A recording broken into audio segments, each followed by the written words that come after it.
What I'm about to share is going to sound absolutely impossible, but I need you to hear me out. 3 nights ago, I had the most profound encounter with Jesus about a question that has haunted pet owners for centuries: what really happens to our beloved animals when they pass away? What he revealed to me about their eternal destiny didn't just surprise me. It left me sobbing with overwhelming joy and wonder at the depth of his compassion for every creature he's made. But before I begin my story, let me know in the comments where you are listening from and what time it is. I just want to know I'm not alone in this. And if you feel moved by what you hear, consider subscribing. It helps give me the strength to speak my truth. Now let's get into my story. I'm sitting here in my favorite spot in the hills just outside Los Angeles, where I come to pray and think when I need to be alone with God. The morning sun is filtering through the oak trees behind me, casting these beautiful shadows across the wildflowers scattered around this little clearing I've claimed as my outdoor sanctuary. My golden retriever Max is lying peacefully beside me in the warm grass, and ever since this encounter happened, I can't look at him the same way. I can't look at any of God's creatures the same way, because now I know the truth about what the Father has planned for every precious soul he's created, and it's more beautiful than anything I could have imagined. You can probably hear the gentle breeze rustling through the leaves above us, maybe some birds singing in the distance. There's something about being surrounded by God's creation when you're trying to understand his heart that just makes everything clearer, you know? Out here, away from the noise and distractions of the city, it's easier to hear his voice, easier to feel his presence in every living thing around me. To understand why this revelation meant so much to me, I need to take you back to when I was 8 years old and experienced my first real heartbreak. Our family dog, a gentle collie named Samuel, had been my constant companion since I could walk. He was more than a pet. He was my best friend, my confidant, my source of comfort during the scary storms that would keep me awake at night. When Samuel grew old and frail, I watched my parents make that heartbreaking decision every pet owner eventually faces. I remember sitting in my bedroom that night, tears streaming down my face, asking my mom the question that was tearing my little heart apart: will I ever see Samuel again in heaven? The answer she gave me, though well-intentioned, left me feeling empty and confused about God's plan for his creatures. She told me what many Christian parents tell their children, that animals don't have souls like humans do, that heaven is reserved for people, and that I needed to accept that Samuel was just gone forever.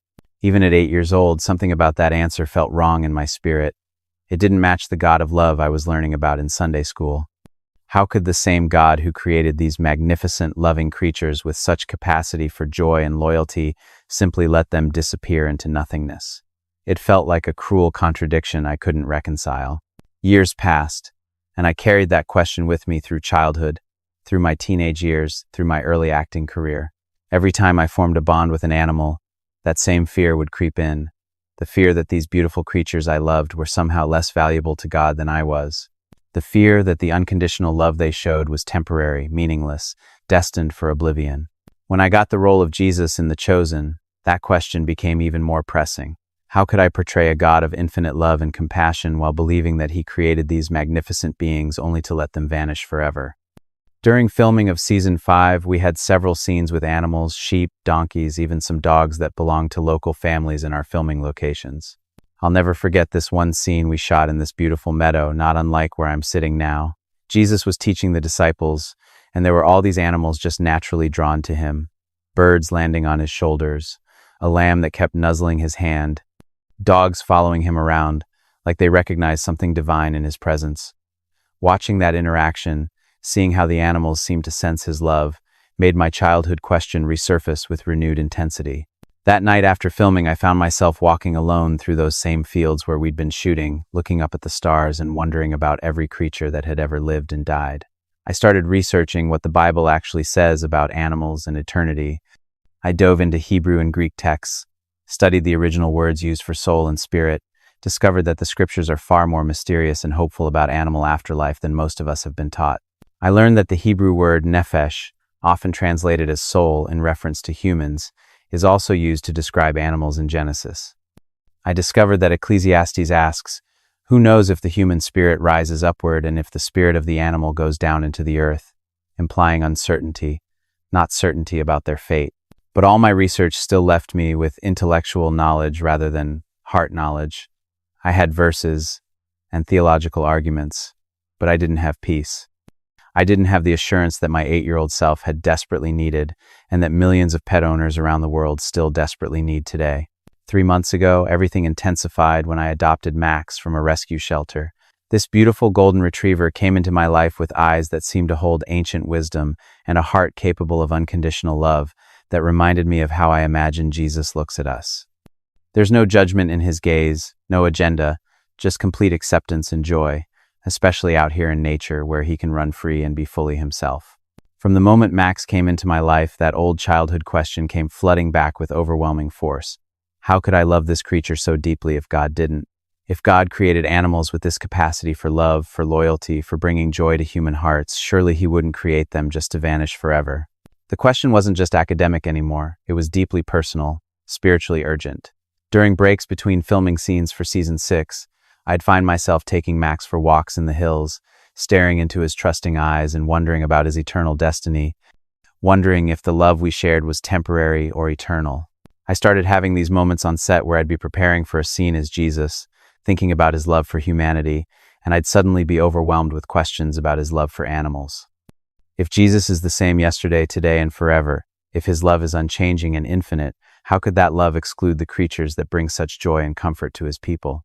2 weeks ago, while we were filming some of the most emotionally intense scenes we've ever done for The Chosen, I found myself during a lunch break sitting alone under a tree, much like this one behind me, with Max at my side. I closed my eyes and felt this overwhelming urge to pray about this question that had haunted me for decades. I felt like God was inviting me into a deeper conversation, like he'd been waiting for me to be brave enough to ask the question that had been burning in my heart since childhood.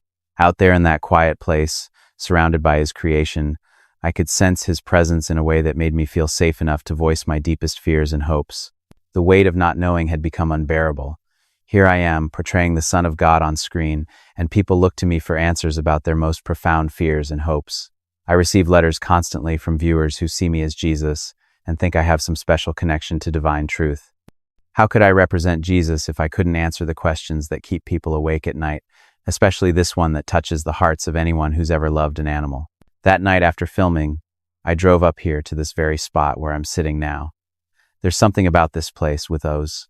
Maybe it's the way the mountains seem to embrace you, or how the night sky feels close enough to touch good, but I've always been able to hear God's voice more clearly up here. I brought Max with me, and we sat together under the stars, both of us somehow sensing that something significant was about to happen. I prayed with more desperation than I'd prayed about anything in years. Jesus, I said out loud, my voice carrying across the quiet hills, I need to know. I need to understand. Your heart for the animals you created. Are they just temporary beings, or do they have a place in your eternal kingdom? Please, I need an answer that my heart can rest in, not just theological theories, but truth I can feel in my spirit. The night was so still you could hear every cricket, every rustle of leaves in the gentle breeze. Max seemed to sense the solemnity of the moment. He moved closer to me, resting his head on my lap as if he too was waiting for God to respond to this desperate prayer. I prayed until I was emotionally exhausted, until my voice was hoarse from pouring out decades of questions and fears and longings into the vast night sky. Then I fell asleep right there under the stars with Max curled up beside me, both of us wrapped in the blanket I always keep in my car, both of us somehow waiting for God to answer. What happened next wasn't a dream, it was more real than the ground beneath me or the stars above. I found myself transported to a place that looked like the most perfect version of this very hillside I'd ever imagined. The same oak trees, but somehow more alive, more vibrant. The same wildflowers, but with colors that don't exist on earth. The same gentle breeze, but carrying the very presence of God himself. I turned around and saw him, Jesus, walking toward me across a meadow that seemed to stretch endlessly in every direction. But I wasn't alone with him. Running beside him, leaping with pure joy, were animals of every kind I'd ever seen and many I hadn't. Dogs of every breed, cats both wild and domestic, horses galloping with manes flowing in a wind that felt like love itself. There were deer and rabbits, birds of every description filling the air with songs more beautiful than any earthly choir, creatures from every corner of creation, all moving together in perfect harmony, all radiating the same joy and peace that emanated from Jesus himself. As Jesus approached me in this heavenly version of my favorite earthly place, a small collie broke away from the group and ran straight toward me. Even before he reached me, I knew, somehow, impossibly, I knew this was Samuel, my childhood companion. But not as I remembered him in his final days, weak and struggling. He was glorified, perfected, radiating love and joy in a way that took my breath away. Jesus smiled as Samuel jumped into my arms, and I felt that same pure love I'd experienced as a child, but magnified beyond anything earthly. It was like being 8 years old again, but with an adult's capacity to understand the magnitude of what I was experiencing. As I held Samuel, feeling his spiritual presence in a way that was more real than any physical embrace, Jesus placed his hand on both of us. The warmth of his touch seemed to connect us all, past, present, and eternal, in a bond that I suddenly understood had never been broken. "Jonathan," he said, and his voice was like coming home after years of wandering. "Did you really think my love was limited? Did you believe I would create such capacity for love and then waste it?" Tears were streaming down my face as I looked into Samuel's eyes and saw recognition, joy, and that same loyal love that had comforted me through childhood fears. But now it was perfected, eternal, radiant with divine light. Jesus continued, "Every creature I have made carries a spark of my love within them. They are not accidents or temporary amusements. They are beloved parts of my creation, expressions of my joy, reflections of my character." I looked around at all the animals surrounding us in this heavenly hillside. Thousands, maybe millions of them, all living together in perfect harmony. Lions playing gently with lambs, cats and dogs running together like lifelong friends, predators and prey transformed into companions. This wasn't just a vision of possibility, this was reality, eternal reality. "This is what I always intended," Jesus said, seeing my amazement. "The brokenness of earth, where animals suffer and fear each other, where they experience pain and loss, that was never my plan. This," he gestured to the paradise around us, "this is my plan, restored and perfected for eternity." The weight of what I was experiencing began to settle into my heart. This wasn't just about Samuel. This wasn't just about answering my childhood question. This was about understanding the full scope of God's love for all creation, about seeing his kingdom as it really is, vast, inclusive, overflowing with every expression of love he's ever made. But I needed to understand more. I needed to know why this truth isn't commonly taught, why millions of pet owners are suffering unnecessarily, believing their beloved companions are gone forever when the truth is so much more beautiful. Jesus saw my need for deeper understanding, and his expression grew tender with compassion for all the hearts that were still carrying unnecessary pain.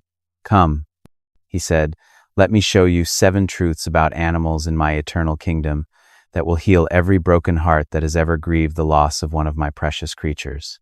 As we began to walk deeper into this heavenly version of my favorite earthly place, I knew I was about to receive revelations that would not only transform my own understanding, but would bring hope and healing to countless people who had been told their pets were just gone.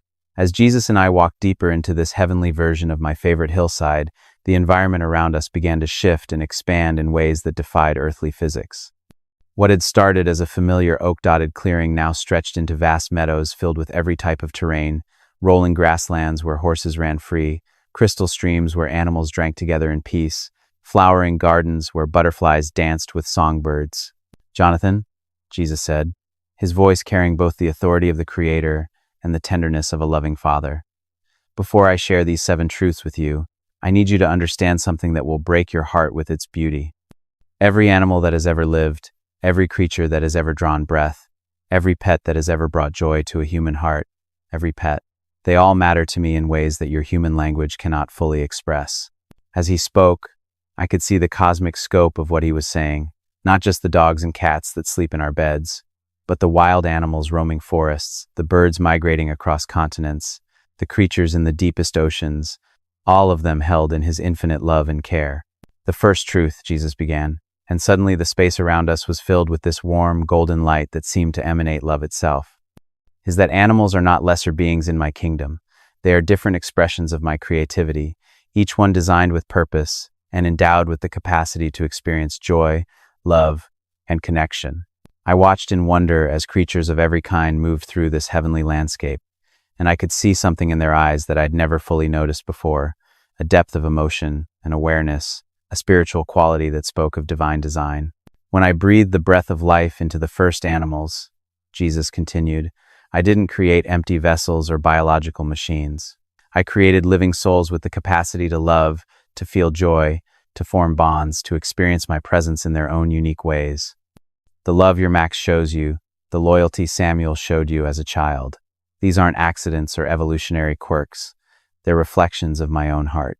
A magnificent golden eagle landed on Jesus' outstretched arm, and as he gently stroked its feathers, I could see the pure trust and contentment in the bird's eyes. This wasn't just instinct, this was relationship. The second truth is this: every animal that has ever lived was created to teach humanity something about my character. Dogs teach unconditional love and loyalty. Cats teach independence balanced with affection. Horses teach strength and gentleness. Birds teach freedom and trust. Each creature is a living parable of some aspect of divine love. As he spoke, I began to see animals throughout history in a completely new light. They weren't just part of the backdrop of human existence. They were teachers, examples, living demonstrations of God's attributes placed in creation to help us understand his nature. This is why children are naturally drawn to animals, Jesus explained. Their hearts recognize the divine qualities reflected in these creatures. When a child hugs a dog and feels completely accepted, they're experiencing a glimpse of my unconditional love. When they watch a bird soar and feel wonder, they're touching the edge of my freedom and majesty. The third truth hit me like a gentle wave of overwhelming emotion. Every bond formed between human and animal is sacred to me because it reflects the relationship I desire with my people. The trust your pet shows you, the way they run to greet you, the comfort they provide during difficult times. These are pictures of how I long to relate to my children. I thought about Max waiting for me at home, how his whole body would wiggle with joy whenever I walked through the door, how he'd sense my moods and offer comfort without being asked. Jesus was saying that this beautiful relationship was actually a reflection of his heart toward us. Many of my people struggle to understand my love because it seems too good to be true, Jesus continued. But I gave them animals to demonstrate that unconditional love is real, that loyalty without agenda exists, that beings can love purely without expecting anything in return. Every pet that has ever loved their human family is teaching them about my heart. The fourth truth took my breath away. When an animal passes from Earth, they don't cease to exist. They transition into the fullness of what I always intended them to be. On Earth, they experience my love filtered through the brokenness of a fallen world. Here, they experience that same love in its pure, unhindered form. I watched as animals that had clearly lived difficult lives on Earth, I could somehow sense their stories, were now whole, healthy, radiating joy. A dog that had been abused was playing freely without fear. A cat that had been sick was graceful and strong. A horse that had been mistreated was running with wild abandon. Every creature you see here lived on Earth, died as all earthly creatures do, but their transition wasn't into nothingness. It was into the eternal reality they were always meant to inhabit. Their capacity for love, joy, and relationship wasn't temporary, was eternal, just waiting to be perfected. The fifth truth made me start crying right there in that heavenly meadow. The grief humans feel when they lose a beloved animal is valid and precious to me because it reflects the depth of love I placed in both species. That grief isn't a sign that you loved an inferior being too much. It's evidence that you recognize the divine spark I placed within them. Jesus placed his hand on my shoulder as the tears flowed. When people told you as a child that Samuel was just a dog and you shouldn't grieve so deeply, they were wrong. Your grief honored the love I had created. Your tears mattered to me, because they showed that you understood, even as a child, that the love you shared was real and valuable. I could see now how many people had been robbed of proper grief for their animals because they'd been told it was silly or excessive. Jesus was saying their love and loss were as valid as any human relationship. The sixth truth, Jesus said, his voice rising with excitement, is that the reunion between humans and their beloved animals in my kingdom isn't just possible, it's one of the great joys I've prepared. Love creates eternal bonds, and the love between human and animal is no exception. The scene around us shifted, and I began to witness the most beautiful reunions I'd ever seen. People of all ages being greeted by animals they'd loved on Earth, both species overwhelmed with joy at being together again. But these weren't the same relationships they'd had on Earth. They were perfected, enhanced, freed from all the limitations of earthly existence. "Watch this," Jesus said. And I saw an elderly woman who had been wheelchair-bound on Earth, now running freely through fields with a pack of dogs she'd rescued and loved throughout her life. I saw a little boy who had lost his cat to illness, now playing with that same cat, both of them whole and perfect. The bonds you form with animals on Earth are preparation for the eternal relationships you'll have with them here. Every moment of love, every gesture of care, every act of rescue or healing, he had all built something eternal that will be fulfilled in my kingdom. The seventh truth was the most overwhelming of all. Animals don't just exist in my eternal kingdom, they're part of the worship, part of the celebration, part of the joy that fills all creation. When all of creation groans, waiting for redemption, that includes every creature I've made. The restoration I'm bringing isn't just for humans, it's for all creation. As he spoke, I could hear something I'd never noticed before, a harmony that seemed to come from every creature around us. Not audible music exactly, but a spiritual symphony where every animal was contributing their unique voice to a cosmic song of praise and joy. The birds singing at dawn, the contentment purr of a cat, the joyful bark of a dog greeting their family. These aren't just sounds, they're worship. They're expressions of gratitude and joy that rise to my throne as precious as any human prayer. I watched as creatures great and small seemed to naturally flow into this wordless worship, not because they were commanded to, but because joy and gratitude were their natural response to being in the presence of perfect love. But Jesus, I said through my tears, why don't more people know this? Why are millions of pet owners carrying unnecessary grief, believing their animals are gone forever? His expression grew sad for a moment. Because my people have forgotten the scope of my love. They've made my kingdom smaller than it actually is, more exclusive than I ever intended. They've believed lies that diminish my creation instead of celebrating its eternal value. He gestured to the incredible scene around us, this paradise where every creature was valued, loved, whole, and eternally joyful.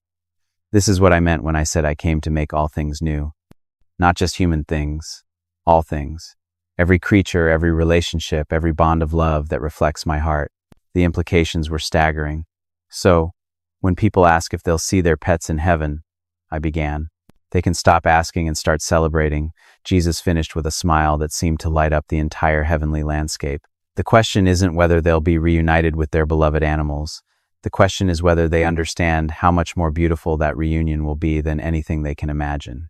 As this profound revelation settled into my heart, I felt not just relief, but overwhelming joy. Every pet I'd ever loved, every animal that had touched my life, every creature that had demonstrated God's love to me, they were all part of His eternal plan, all valued beyond measure, all waiting in this incredible paradise.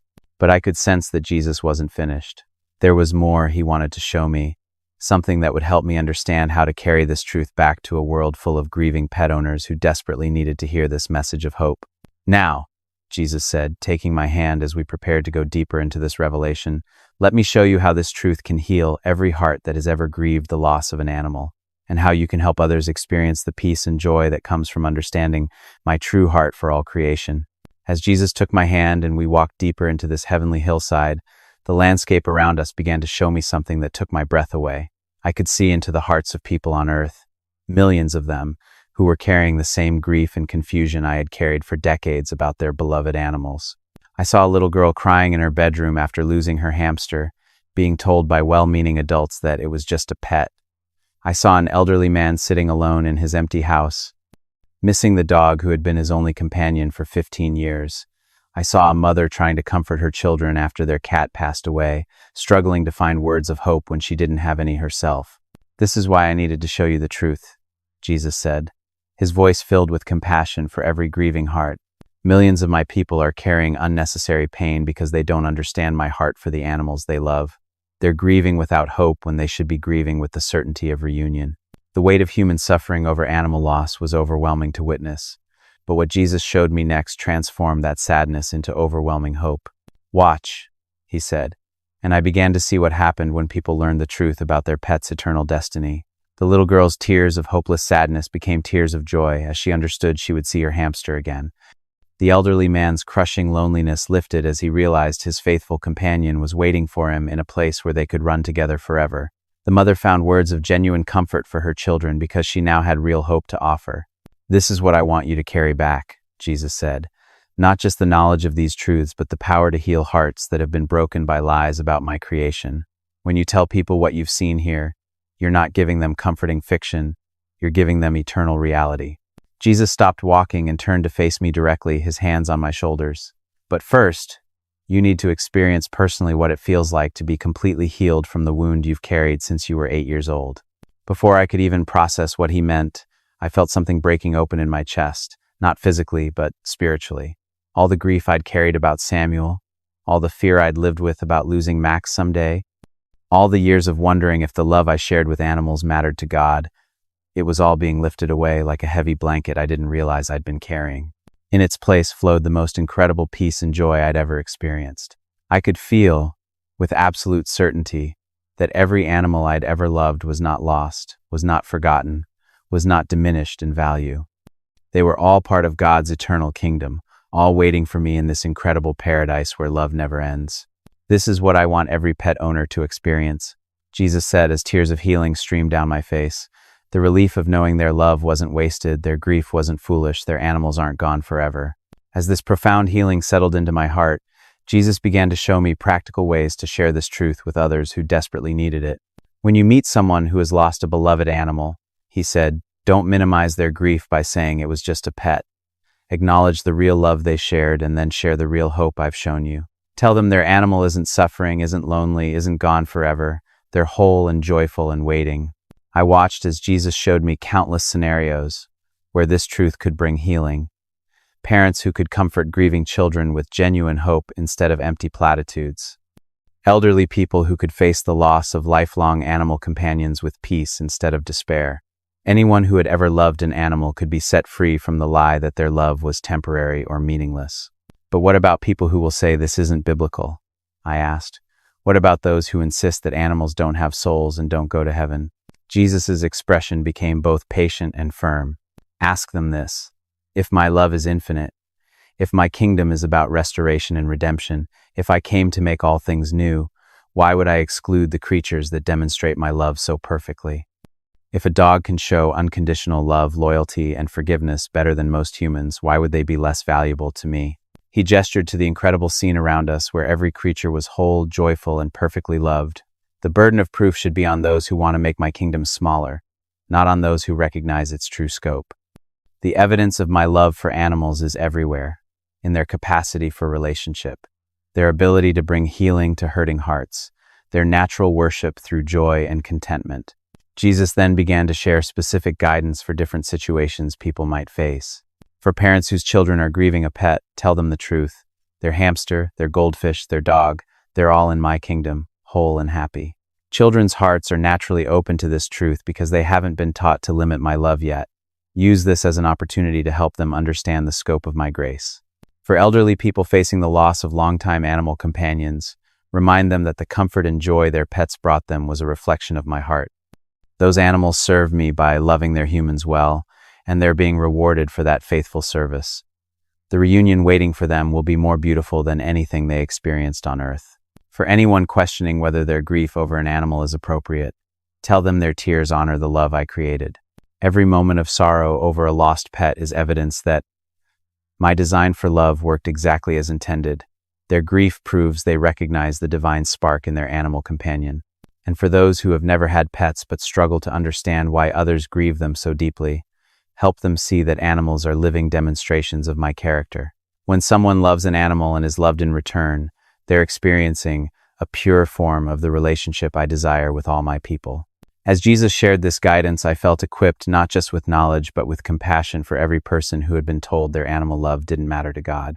Now, Jesus said, let me show you something that will give you courage to share this message, even when people resist it. The scene around us shifted, and I could see the spiritual impact of sharing this truth. When people learned that their beloved animals were in God's kingdom, something profound happened in their relationship with Him. Their view of His love expanded, their trust in His goodness deepened, their hope for eternity increased. This truth doesn't just heal grief over animals, Jesus explained. It heals distorted views of my character. When people understand that my love includes every creature, they begin to understand how much more it includes them. If I care enough about their pet to give them eternal life, how much more do I care about their eternal destiny? I watched as person after person, upon learning this truth, experienced a breakthrough in their understanding of God's love. The farmer who saw that his faithful workhorse mattered to God. The child who realized that her pet rabbit's joy was a reflection of divine happiness. The lonely widow who understood that her cat's companionship was God's way of showing His care. You see, Jesus said, His voice filled with joy, this truth about animals opens hearts to the full scope of my love. It's not just about pets. It's about understanding that my kingdom is vast, inclusive, and more beautiful than anyone has dared to imagine. As our time together began to wind down, Jesus took both my hands in His and looked into my eyes with infinite love and purpose. Jonathan, the reason I brought you here, the reason I showed you all of this, is because there are millions of people carrying the same wound you carried for decades. They love their animals deeply but have been told that love doesn't matter to me. They grieve hopelessly when they should be grieving with certain hope of reunion. I felt the weight and privilege of being entrusted with this message. But how do I convince people? How do I help them believe something that goes against what they've been taught? You don't convince them with arguments, Jesus said gently.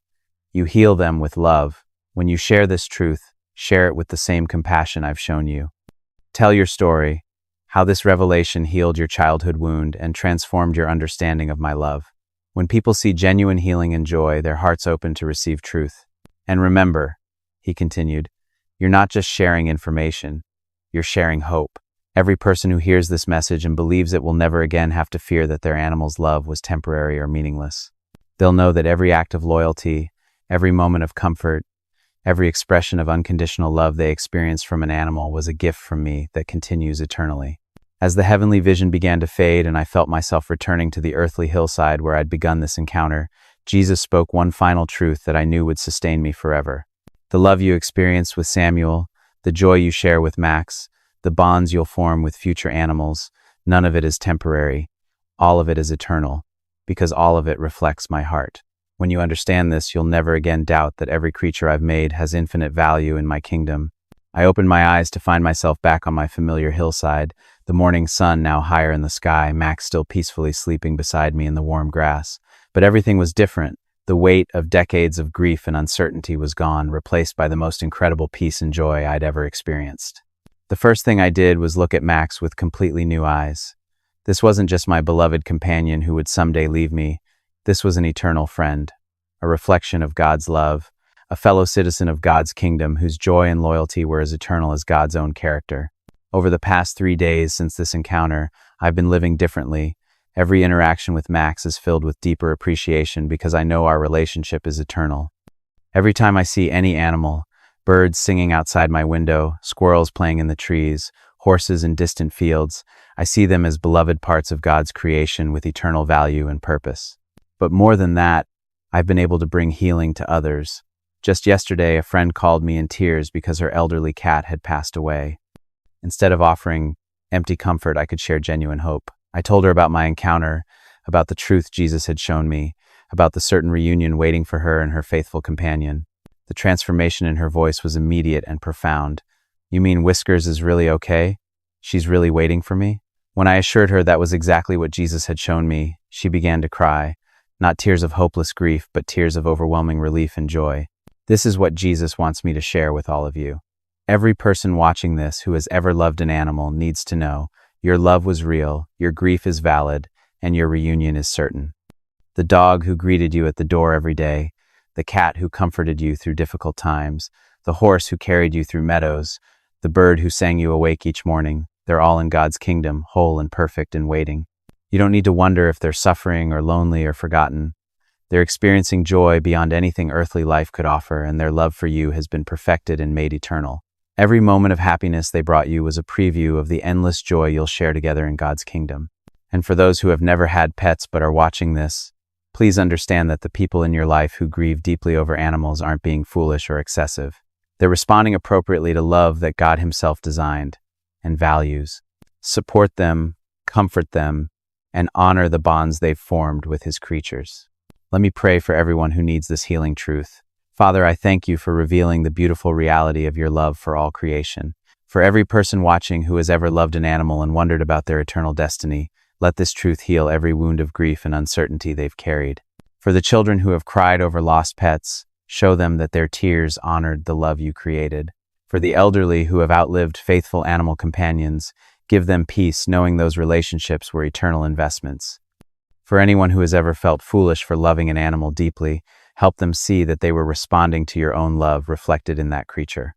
Lord, break the power of every lie that makes your kingdom smaller than it really is. Help people understand that your love includes every creature, that your restoration encompasses all creation, that your joy is found in every expression of the love you've planted in the hearts of animals. For those who will share this message with others, give them wisdom and compassion. Help them bring healing, not arguments. Hope, not debate. Let this truth transform not just how people view animals, but how they understand the vast, inclusive, overwhelming scope of your love. Thank you for caring about every creature you've made, for giving them eternal value, and for designing them to be living demonstrations of your character. Help us all to see creation through your eyes and to treat every animal as the beloved part of your kingdom they truly are. In Jesus' name, amen. If this message has touched your heart, please subscribe and share your own story in the comments. Have you experienced the loss of a beloved animal? How does this truth change your perspective on that relationship? I read every comment and I pray for everyone who shares their story. Remember, the love you shared with your animals wasn't temporary, it was eternal. The joy they brought you wasn't fleeting, it was a preview of forever. The bond you formed with them wasn't just earthly, it was heavenly. You will see them again, whole and perfect, in a place where love never ends and joy never fades. You are loved. Thank you from the bottom of my heart for spending this time with us today. I truly hope that this message has strengthened your faith, brought peace to your heart, and reminded you of the endless love of Jesus Christ. Whatever you may be facing right now, please remember that you are never alone. Jesus is walking beside you through every joy, every struggle, and every uncertain moment. His grace is greater than your fears. His love is stronger than your pain, and His light can guide you through even the darkest times. Keep praying, keep trusting, and place your worries in His hands. Jesus knows your heart, hears every prayer, and will give you the strength you need to keep moving forward. If this message blessed you, please share it with someone who may need hope today and subscribe to join our community. May Jesus bless you, protect your family, and fill your life with faith, love, and peace. Thank you for watching, and I'll see you in the next video. God bless you. Your animals are loved, and the reunion waiting for all of you is more beautiful than anything you can imagine.